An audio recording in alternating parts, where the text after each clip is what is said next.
Chilli powder, ಸಖತ್ ಖಾರ ಬಣ್ಣ ಮತ್ತು ರುಚಿ ಆಚಿ ಚಿಲ್ಲಿ ಪೌಡರ್. ಯಾವುದೇ ಕಾರಣಕ್ಕೂ ಜೆಡಿಎಸ್ ಅಧಿಕಾರಕ್ಕೆ ಬರುವುದಿಲ್ಲ. ಸುಮ್ಮನೆ ರಾಜಕೀಯವಾಗಿ ಭಾಷಣ ಮಾಡಿದ್ದಾರೆ ಅಷ್ಟೇ. ಜೆಡಿಎಸ್ ವಿರುದ್ಧ ಗುಡುಗಿದ್ದಾರೆ ಸಿಎಂ ಸಿದ್ದರಾಮಯ್ಯ. ಬಿಜೆಪಿ ಜೊತೆ ಸೇರಿಕೊಂಡಿರೋ ಕಾರಣ ಅಧಿಕಾರಕ್ಕೆ ಬರಬಹುದು ಅಂತ ಅಂದ್ಕೊಂಡಿದ್ದಾರೆ. ಬಹುಮತ ಬಂದರೆ ಬಿಜೆಪಿ ಅಧಿಕಾರ ಬಿಟ್ಕೊಡೋದಿಲ್ಲ. ಬಿಜೆಪಿಯವರು ಜೆಡಿಎಸ್ಗೆ ಯಾಕೆ ಅಧಿಕಾರ ಬಿಟ್ಕೊಡ್ತಾರೆ? ಜೆಡಿಎಸ್ ಬಿಜೆಪಿ ಇಬ್ಬರಿಗೂ ಕೂಡ ಬಹುಮತ ಬರುವುದಿಲ್ಲ. ಒಂದು ವೇಳೆ ಬಂದರೂ ಜೆಡಿಎಸ್ಗೆ ಅಧಿಕಾರ ಕೊಡೋದಿಲ್ಲ ಇವರು. 2028ಕ್ಕೂ ನಮ್ಮದೇ ಅಧಿಕಾರ ಅಂತ ಸಿಎಂ ಸಿದ್ದರಾಮಯ್ಯ ತಿರುಗೇಟನ್ನು ಕೊಟ್ಟಿದ್ದಾರೆ.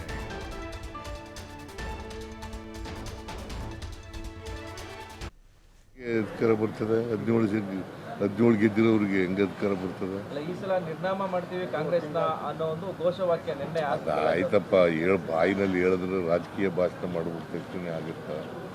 ಅವರು ನಾನಿದ್ದಾಗ, ನಾನು ಪ್ರೆಸಿಡೆಂಟ್ ಆಗಿದ್ದಾಗ 2004ರಲ್ಲಿ 59 ಗೆದ್ದಿದ್ದಾರೆ. ಈಗ ಎಷ್ಟು ಗೆದ್ದಿದ್ದಾರೆ?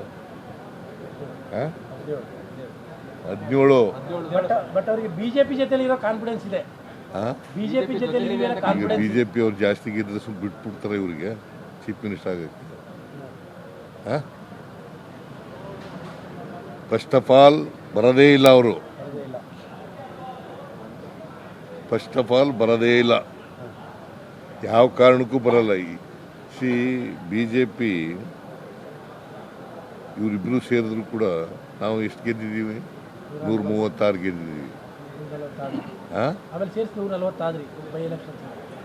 ಈಗ 140 ಆಗಿದ್ದೀವಿ.